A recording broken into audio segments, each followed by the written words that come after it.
Hey guys, this is Kimberly, and it is 7:40 p.m. Pacific Standard Time on Wednesday, December 14th, 2011. And I am making this video because something happened today that was worthy of a second video. My surgery has been canceled. It has been postponed to a date to be determined due to I have severe anemia. On Monday, I had my pre-op appointment, and it had gone really well. We weren't anticipating having any problems. And then they drew my blood, and today the doctor called me, and he told me that I am severely anemic, which wasn't really too big of a surprise because in the hospital when I had my first surgery, the anterior lumbar inner body fusion, I had lost uh, a good amount of blood during the surgery, which isn't abnormal. A lot of people donate their own blood. I didn't do that ahead of time because I was so busy taking care of things, I forgot. And so anyway, I lost quite a bit of blood. My hemoglobin was somewhere between 7.9 and 8.1. I can't really remember the numbers because that whole first week post-op is a total blur. I have very vague memories of that time. And so I do recall the doctor coming in and telling me that she was contemplating transfusing me, but she wanted to try giving me iron supplementation first and see if that raised my hemoglobin levels. So she supplemented me with the iron, and in 24 hours, they drew my blood again, and my hemoglobin had gone up. Not dramatically, but it was enough to encourage her that we should continue the iron, and my iron levels also went up.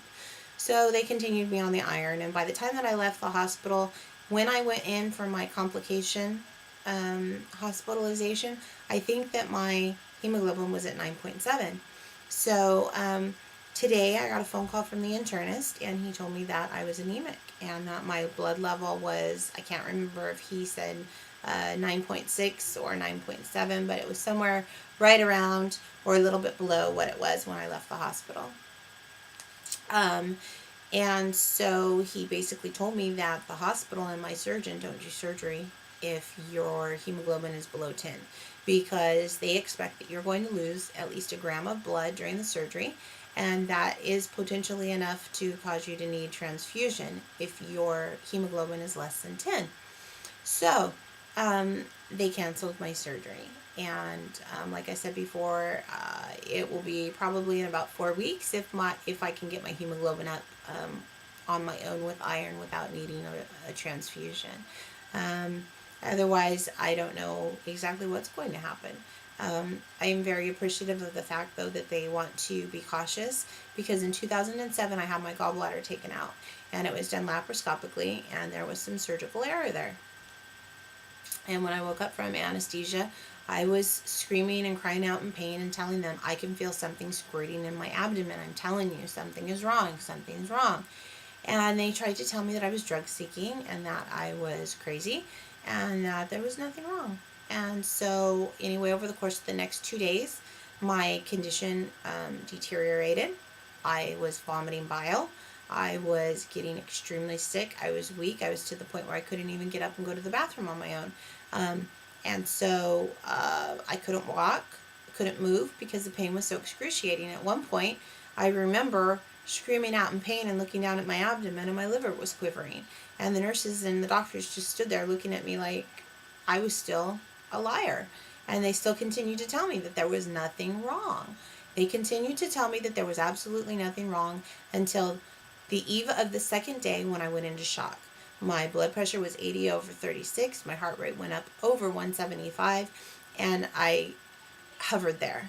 And ultimately, the point of this story is that I needed 7 units of blood to get my hemoglobin back up.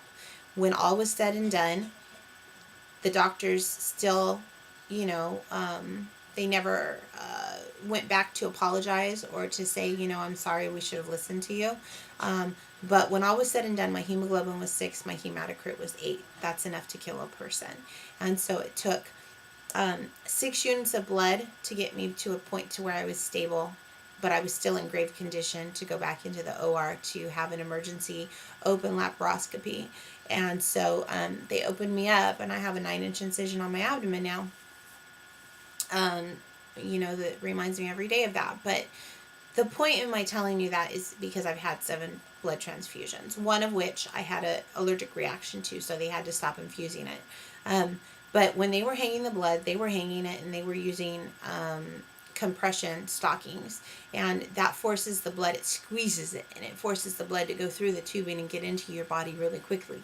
And that's only used when people are hemorrhaging and they are in a life-threatening situation with blood loss.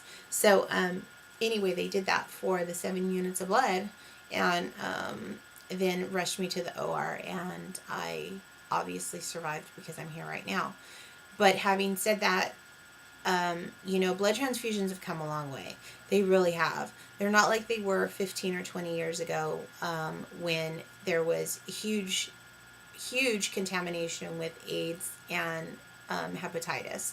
Today, your chances of getting hepatitis are greater than your chances of getting AIDS.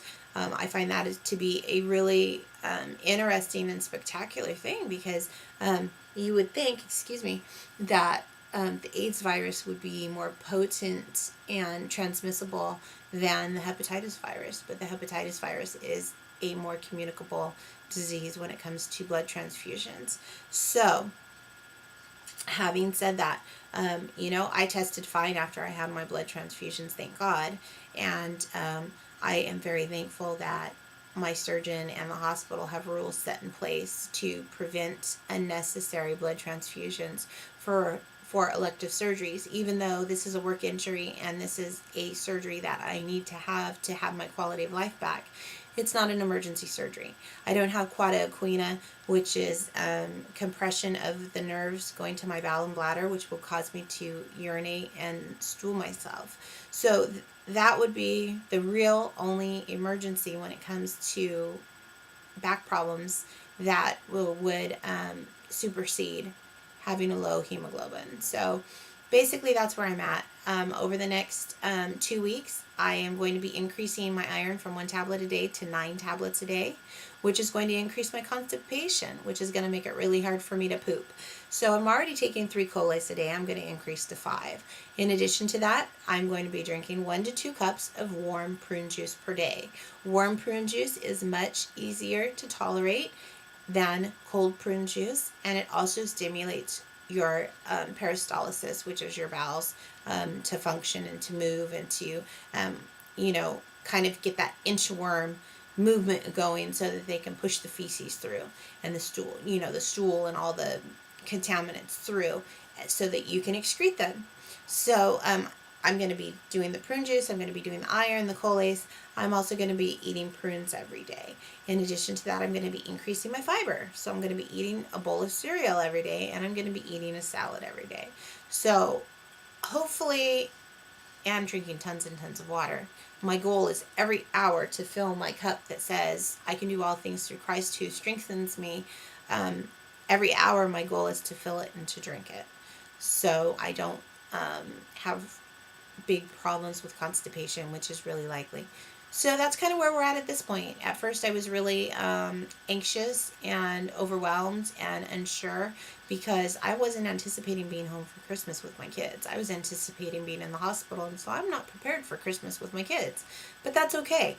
Everything happens for a reason, and God has to have a plan in all this. And so I have faith that this happened for a reason, and that His hands are at work here, so everything will work out. So tonight I'm very excited about being home for Christmas with my family, and I'm very comfortable with this whole situation, and I'm very thankful that we're going to get my hemoglobin back up to where ultimately I should not need a transfusion. So that's my video for now. So I hope that you guys have a great evening. God bless you, and thank you for watching, and I will make another video soon. Have a good night.